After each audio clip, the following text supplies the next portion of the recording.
Hello everyone, very good evening. Welcome to online study point. Friends, आज इस video में हम डिस्कस करेंगे बायोलॉजी जीव विज्ञान के मोस्ट इम्पॉर्टेंट क्वेश्चंस, जो कि पार्ट 1 है, जिसमें हम डिस्कस करेंगे टॉप 30 इम्पॉर्टेंट क्वेश्चंस को with including old important questions.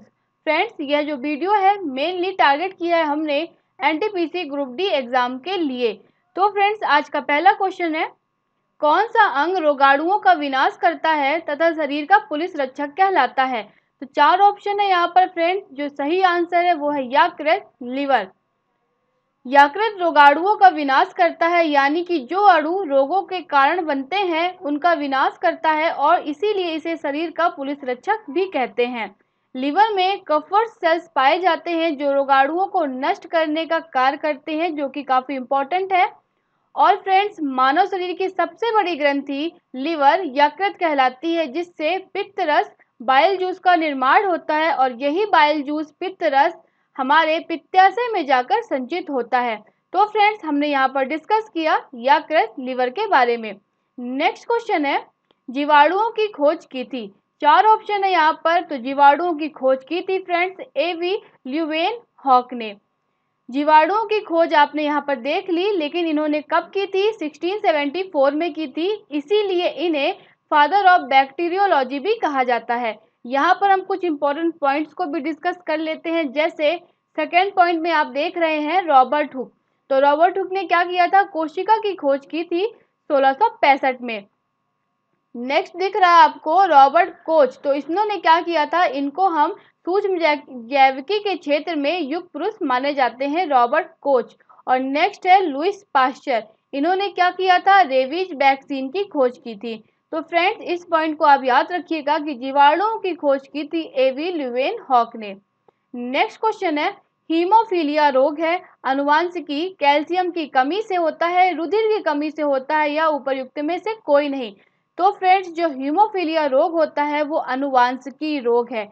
इस रोग में क्या होता है कि जब भी आपके शरीर पर कहीं भी कोई चोट या घाव लग जाता है तो उससे ब्लड निकलने लगता है।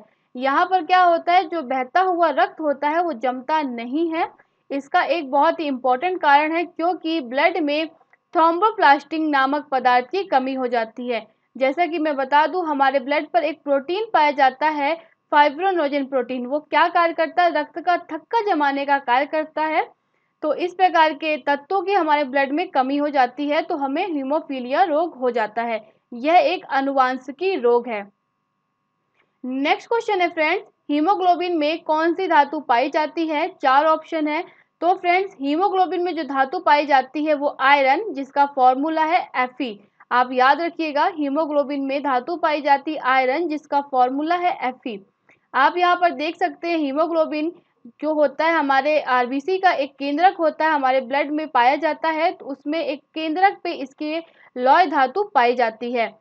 Fe की कमी से, आयरन की कमी से एक रोग भी होता है जिसे एनीमिया कहते हैं। ये हमारे शरीर पर रक्त की कमी से होता है। सेकेंड ऑप्शन को देखें, मैग्नीशियम की कमी से पेशी तंत्र व तंत्रिका तंत्र का रोग होता है। वहीं जिंक की कमी से क्या होता है फ्रेंड्स? उपापचय क्रिया प्रभावित होती है। और यदि हम कॉपर की बात करें तो कॉपर से क्या होता है? कॉपर की कमी से पौधों में एक रोग होता है, उस रोग का नाम है डाईबैक ऑफ शूट्स रोग। हमारे पेड़ पौधों पे होता है कॉपर की कमी से। तो फ्रेंड्स, आपने यहाँ पर देखा कि हीमोग्लोबिन जो की धातु कौन सी होती है हीमोग्लोबिन में? तो आयरन होती है, लौह धातु। नेक्स्ट इंपॉर्टेंट क्वेश्चन है, किस विटामिन को हार्मोन भी कहते हैं? यानी कि 4 ऑप्शन है, vitamin A, vitamin B, vitamin D व विटामिन ई। तो फ्रेंड्स, विटामिन डी को हम हार्मोन भी कहते हैं। आप यहाँ पर डायग्राम भी देख सकते हैं। इसके बारे में हम कुछ इंपॉर्टेंट पॉइंट्स को भी डिस्कस कर लेते हैं। ये हमारे मानव मूत्र यानी यूरिन में भी विटामिन डी की कुछ मात्रा पाई जाती है, और इसका एक बहुत इम्पोर्टेंट सोर्स है मछली। एक प्रकार की गंबूसिया मछली होती है जिसके लिवर पे विटामिन डी पाया जाता है। साथ ही साथ सूर्य की किरण भी एक विटामिन डी का अच्छा सोर्स है। और मैं बता दूं फ्रेंड्स, विटामिन डी की कमी से रिकेट्स नामक रोग भी हो जाता है। इसमें क्या होता है, हड्डियां जो होती हैं वो हड्डियां एक दूसरे से चिपकने लगती हैं, हमारी मेनली पैर की या थाई की। नेक्स्ट क्वेश्चन है फ्रेंड्स, ग्लूकोज का ग्लाइकोजन में परिवर्तन यकृत में होता है, किंतु इसका संग्रह कहाँ पे होता है? यदि ग्लूकोज का ग्लाइकोजन में परिवर्तन हमारे लीवर में हो रहा है, लेकिन इसका संग्रह कहाँ पे होता है? तो अब 4 ऑप्शन है, लीवर में ही, तिल्ली यानी स्प्लीन में, यकृत तथा पेशियों में, ए व बी दोनों। तो फ्रेंड्स, जब ग्लूकोज का ग्लाइकोजन में परिवर्तन होता है तो यकृत में होता है, लेकिन इसका जो संग्रह होता है फ्रेंड्स वो यकृत और पेशियों में होता है। यहाँ पर कुछ हम इम्पोर्टेंट पॉइंट्स को डिस्कस कर लेते हैं। जो लिवर होता है फ्रेंड्स, सबसे बड़ी बहिस्रावी ग्रंथि होती है। यकृत में गड़बड़ी के कारण पीलिया रोग हो जाता है। इसमें यूरिया का निर्माण होता है। साथ ही साथ जो यकृत है, लिवर है, उसमें आरबीसी नष्ट होती है, यानी कि आरबीसी की मृत्यु होती है। और इसीलिए यकृत को हम आरबीसी का कब्रिस्तान भी कहते हैं। नेक्स्ट पॉइंट है, इसमें कुछ विटामिन भी संचित होते हैं, जैसे vitamin A, vitamin D, vitamin E और के। तो लिवर पे कुछ विटामिन भी होते हैं संचित, यानी कि उस पे संग्रह होता है विटामिन ए का, डी, ई और के। इसको आप याद रखिएगा, काफ़ी इंपॉर्टेंट पॉइंट है। नेक्स्ट क्वेश्चन है फ्रेंड्स, तपेदिक रोग होता है। तपेदिक रोग का कारण क्या है? यानी तपेदिक यानी टीबी रोग का कारण क्या है? विषाणु से, जीवाणु से, कवक या प्रोटोजोआ? तो फ्रेंड, जो टीबी रोग होता है वो मेनली जीवाणु से होता है। यहाँ पर आप देख सकते हैं, जो जीवाणु यानी तपेदिक रोग होता है फ्रेंड्स, वो हमारे लंग्स को हमारे लंग्स को डिस्ट्रॉय करने लगता है। एक प्रकार का जीवाणु होता है जिसका नाम है माइकोप्लाज्मा। वो क्या करता है कि हमारे लंग्स पर जाकर ये जमता और धीरे धीरे हमारे लंग्स को सड़ाना स्टार्ट कर देता है। इस रोग से रोगी के अनेक लक्षण दिखाई देते हैं, जैसे खांसी के साथ कफ आना और खांसी के साथ मुंह से रक्त निकलना। इस प्रकार के लक्षण टीबी रोग पे देखे जाते हैं। नेक्स्ट क्वेश्चन है, पेप्सिन होता है हार्मोन, विटामिन, एंजाइम या पोषक तत्व? तो फ्रेंड, जो पेप्सिन होता है वो एक प्रकार का एंजाइम है। इसके कुछ इंपॉर्टेंट पॉइंट है, यह प्रोटीन को पेप्टोन्स में बदलने का कार्य करता है। सभी एंजाइम्स प्रोटीन हो सकते हैं, लेकिन प्रोटीन एंजाइम नहीं होते। फ्रेंड्स, मैं बता दूं, हमारे जो अनेक ग्लैंड्स पाई जाती हैं हमारे शरीर में, उन ग्लैंड्स का एक बहुत ही इंपॉर्टेंट कार्य होता है। क्या कार्य करते हैं? ये हमारे शरीर में भोजन को पचाने का कार्य करते हैं। उन ग्लैंड से अनेक प्रकार के जूस निकलते हैं। उन जूस में अनेक प्रकार के एंजाइम पाए जाते हैं। तो ये एंजाइम क्या करते हैं? हमारे भोजन को पचाने में सहायक होते हैं। तो ये एंजाइम होते हैं। पेप्सिन जो एंजाइम है फ्रेंड्स, वो प्रोटीन को पेप्टोन में बदलने का कार्य करता है। नेक्स्ट क्वेश्चन है, कीटों के वैज्ञानिक अध्ययन को कहते हैं। तो कीटों के वैज्ञानिक अध्ययन को कहते हैं फ्रेंड्स एंटोमोलॉजी। एंटोमोलॉजी के अंतर्गत हम कीटों का अध्ययन करते हैं। यहाँ पर आप देख सकते हैं डायग्राम में अनेक प्रकार के कीट होते हैं जिनका अध्ययन इसके अंतर्गत किया जाता है। लेकिन हम बात करें अगले ऑप्शंस की, तो इक्थियोलॉजी के अंतर्गत हम मत्स्य की संरचना, कार्यकी आदि का अध्ययन करते हैं। पैरासिटोलॉजी के अंतर्गत हम परजीवियों का अध्ययन करते हैं। जबकि नेक्स्ट पॉइंट है, मेलेकोलॉजी के अंतर्गत मोलास्का व इनके खोलों का अध्ययन करते हैं। तो यहाँ पर हमने देखा क्वेश्चंस के साथ 3 इंपॉर्टेंट पॉइंट्स को भी डिस्कस कर लिया, जो कि बहुत इंपॉर्टेंट है। नेक्स्ट क्वेश्चन है फ्रेंड्स, लाल रक्त कणिकाओं का रंग होता है, यानी कि आरबीसी का रंग किस कलर का होता है या किसके कारण होता है? तो फ्रेंड्स, जो आरबीसी होता है उसका रंग लाल होता है और ये होता है हीमोग्लोबिन के कारण। आप यहाँ पर देख सकते हैं डायग्राम में, ये हमारे शरीर पर जो आरबीसी है उनकी संख्या सर्वाधिक मात्रा में पाई जाती है। यहाँ पर कुछ इंपॉर्टेंट पॉइंट्स को हम डिस्कस कर लेते हैं। आरबीसी का लाल रंग जो होता है उनमें उपस्थित हीमोग्लोबिन नामक प्रोटीन के कारण होता है, और हीमोग्लोबिन के केंद्रक पर एक लौह धातु भी पाई जाती है। तो ये क्या करते हैं? ऑक्सीजन से संयुक्त होकर इसका रंग लाल कर देते हैं। लाल रुधिर कणिकाओं को एरिथ्रोसाइट्स भी कहा जाता है, यानी कि इसका साइंटिफिक नेम एरिथ्रोसाइट्स भी है। आरबीसी का निर्माण बोन मैरो में होता है और यकृत और प्लीहा में नष्ट होता है। यकृत और प्लीहा को आरबीसी का कब्रिस्तान भी कहा जाता है फ्रेंड्स। और नेक्स्ट पॉइंट है, आरबीसी का जो जीवन काल होता है 20 से 120 दिन का होता है। प्लीहा को और लिवर को आरबीसी का कब्रिस्तान भी कहते हैं। तो फ्रेंड्स, हमने यहाँ पर डिस्कस किया, जो आरबीसी है उनमें लाल कलर जो होता है वो हीमोग्लोबिन के कारण होता है। नेक्स्ट क्वेश्चन है फ्रेंड्स, जैव विकास इवोल्यूशन को सर्वप्रथम किसने समझाया? तो जैव विकास को सबसे पहले समझाया था लैमार्क ने। यहाँ पर आप देख सकते हैं पहले जो ह्यूमन था एक बंदर के रूप में था, लेकिन धीरे धीरे विकास करते करते एक मनुष्य बनता है। आप यहाँ पे डायग्राम पे देख सकते हैं। इस पूरे विकास को, इस पूरे जैव विकास को लैमार्क साइंटिस्ट ने समझाया था। कुछ इंपॉर्टेंट पॉइंट्स भी डिस्कस कर लेते हैं। फ्रांसीसी जीव वैज्ञानिक जीन बैटिस्ट डी लैमार्क ने इस सिद्धांत को प्रस्तुत किया। उनकी एक पुस्तक थी 1819 में, उनकी एक पुस्तक आई फिलोसफी जूलॉजिक, उसमें इन्होंने इस सिद्धांत को छपाया था। इस सिद्धांत का नाम उन्होंने दिया था उपार्जित लक्षणों की वांछगति का सिद्धांत। यानी कि आप यहाँ पर देखेंगे जो जैव विकास है सर्वप्रथम दिया था लैमार्क ने। इनकी एक पुस्तक थी जिसका नाम था फिलोसफी जूलॉजिक, जिन्होंने इस सिद्धांत को वहाँ पर लिखवाया, और उन्होंने इस सिद्धांत की जो टाइटल दिया था उस टाइटल का नाम था लैमार्क का सिद्धांत या उपार्जित लक्षणों की वंशागति का सिद्धांत। नेक्स्ट क्वेश्चन है, एम्फीबिया बताता है बहुत तेजी से चलने वाले जीवों को, प्रत्येक जल में ही रह सकने वाले पशुओं को, केवल स्थल पर ही रह सकने वाले पशुओं को, या जल और थल दोनों जगह पर रहने वाले पशुओं पर। तो फ्रेंड्स एम्फीबिया जो बताता है वो बताता है जल और थल दोनों पर रहने वाले पशुओं पर। यहाँ पर आप देखेंगे दो प्रकार के जो पशु होते हैं जो जल में भी रह सकते हैं थल में भी, जैसे मगरमच्छ, मेढक, सांप। इस प्रकार के जो आते हैं जानवर वो एम्फीबिया के अंतर्गत आते हैं।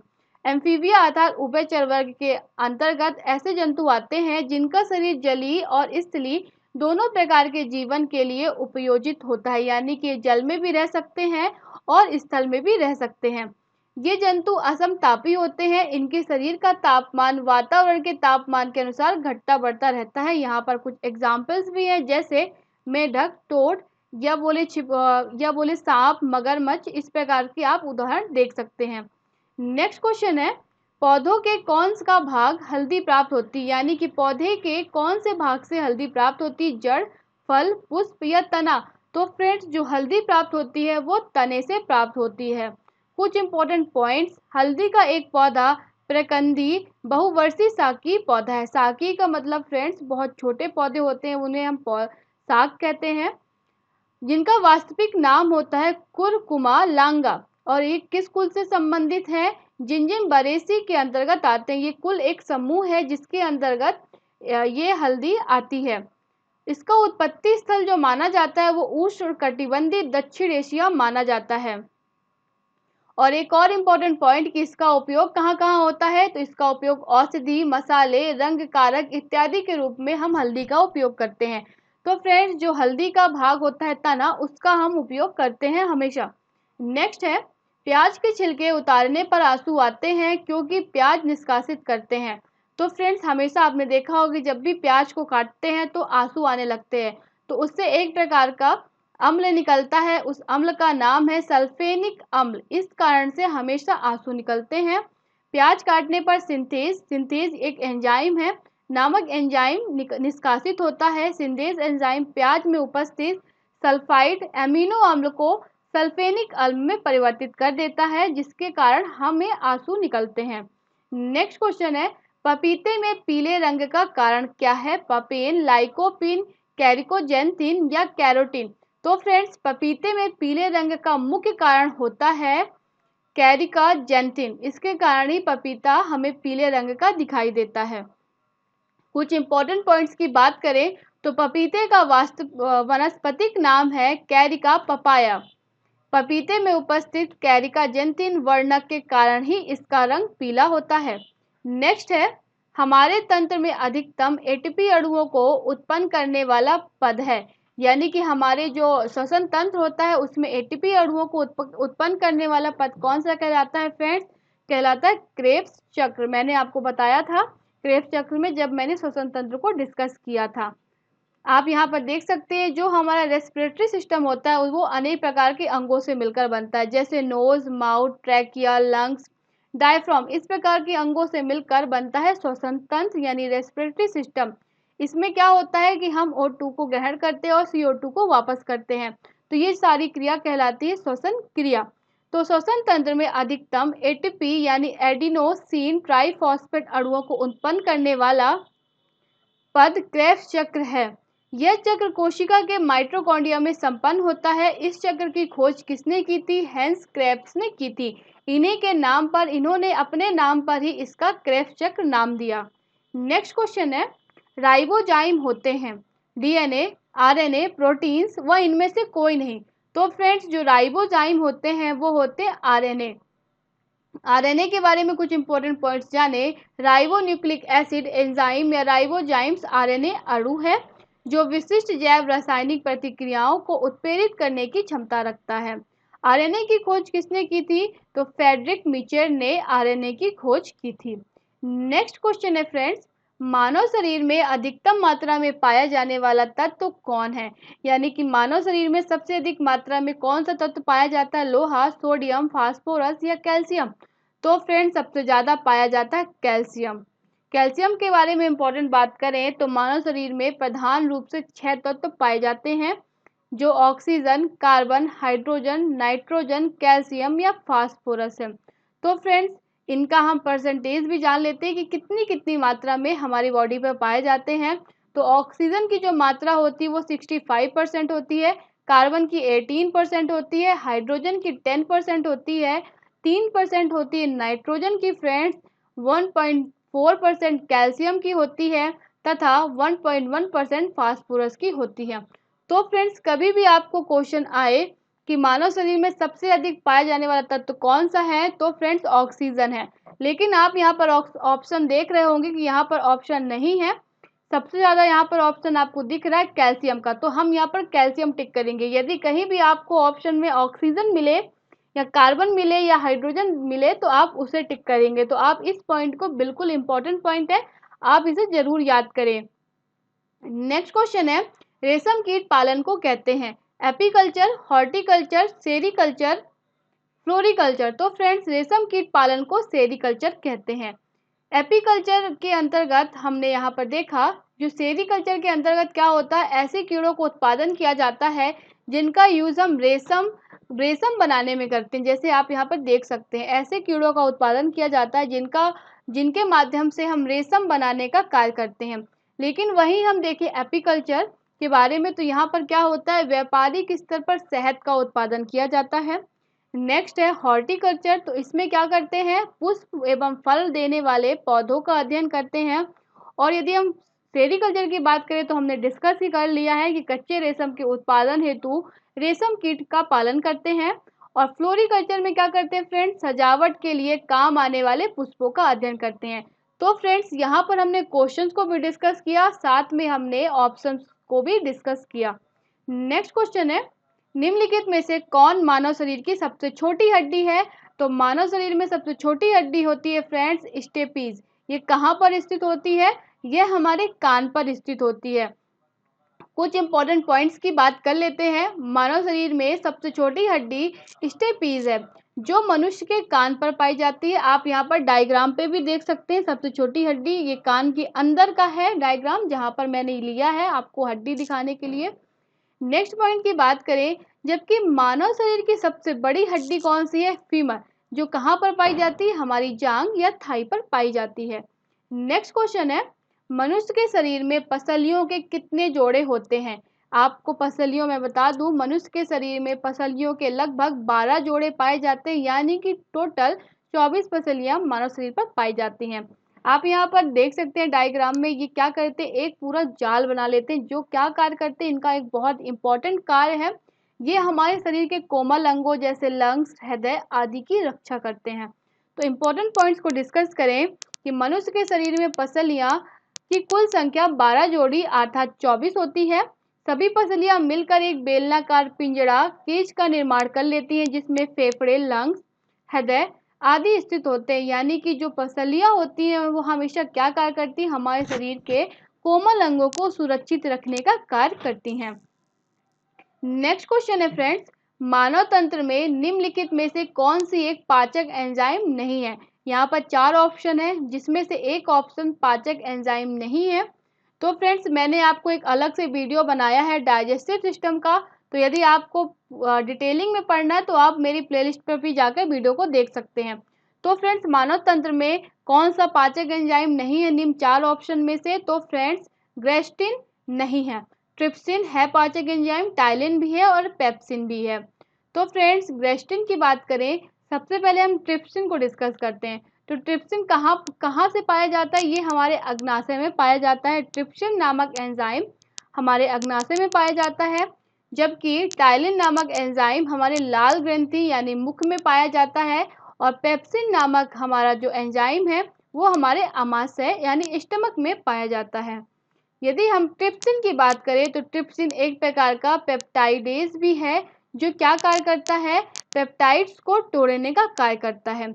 यदि हम ग्रेस्ट्रिन की बात करें तो ग्रेस्ट्रिन क्या है? एक प्रकार का हार्मोन है जो आमाशय में जी कोशिकाओं तथा ग्रहणी द्वारा मुक्त होती है। यानी कि गैस्ट्रिन क्या है? एक प्रकार का हार्मोन है, बाकी क्या है? एंजाइम्स हैं जो भोजन को पचाने में सहायक होते हैं।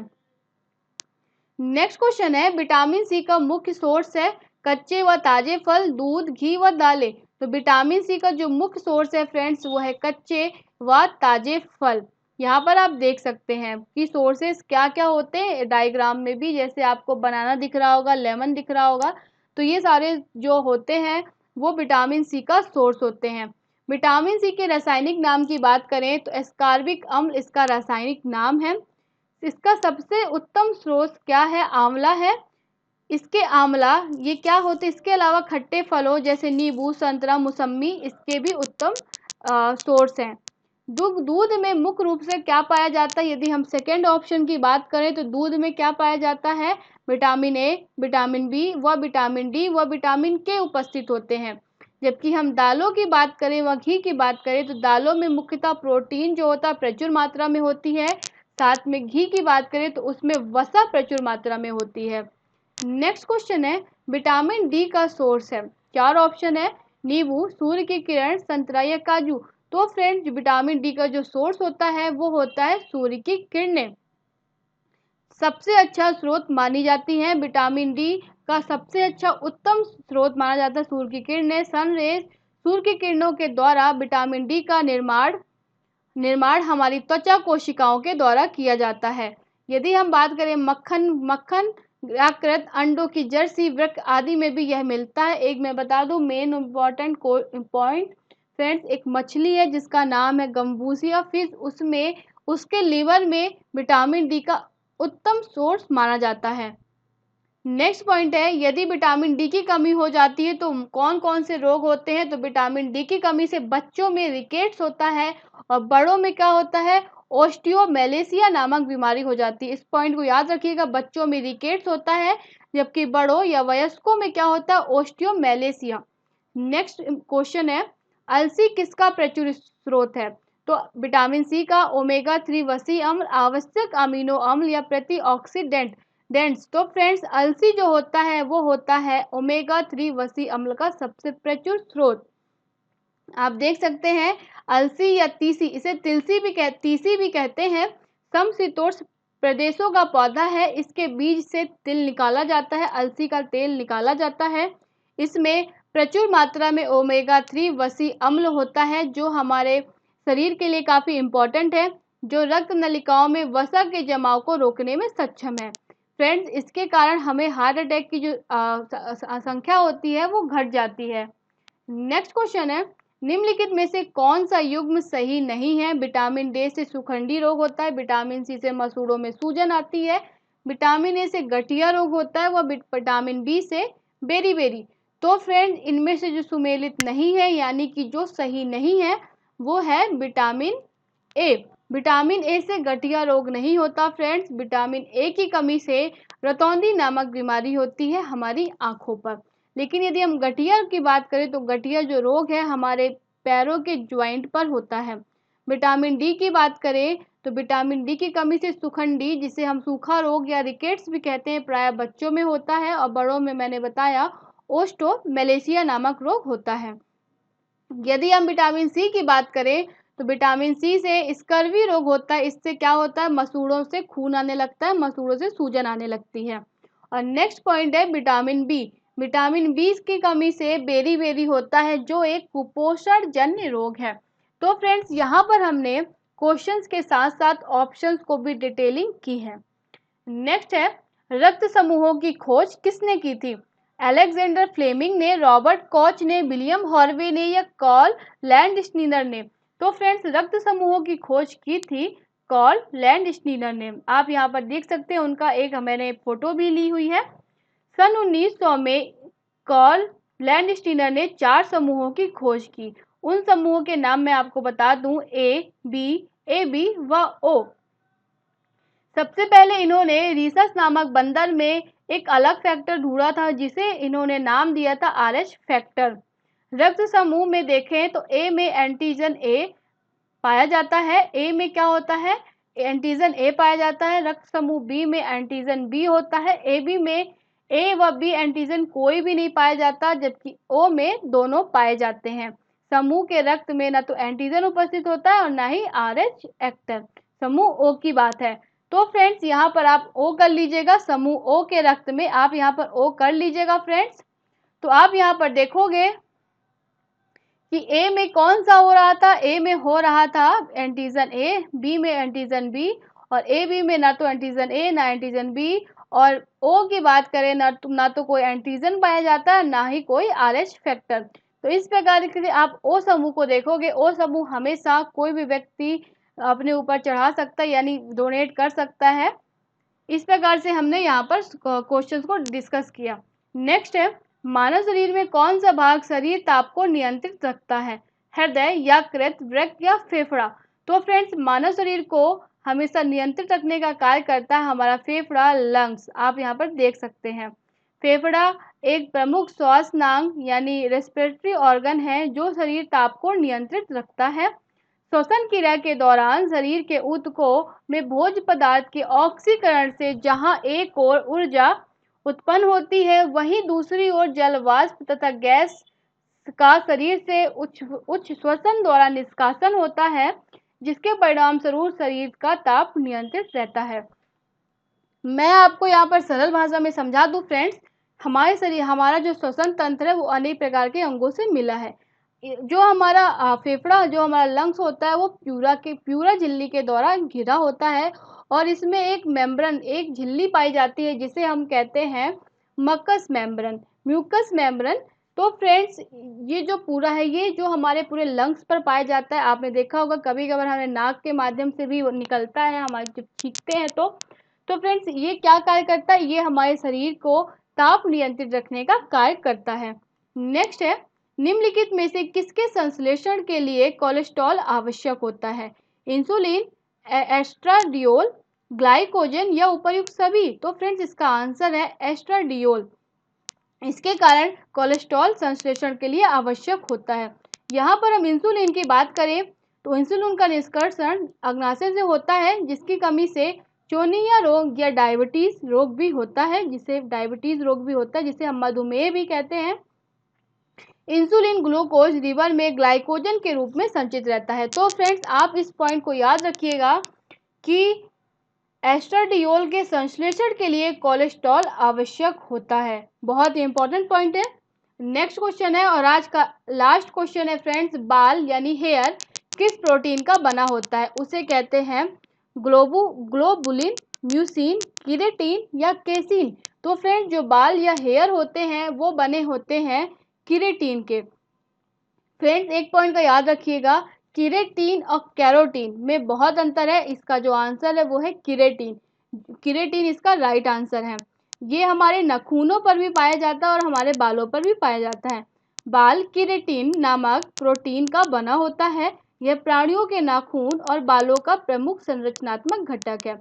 क्योंकि जो हमारे बाल और नाखून है फ्रेंड्स वो प्रोटीन के बने होते हैं, इसीलिए उसे काटने पर हमें कभी दर्द का महसूस नहीं होता।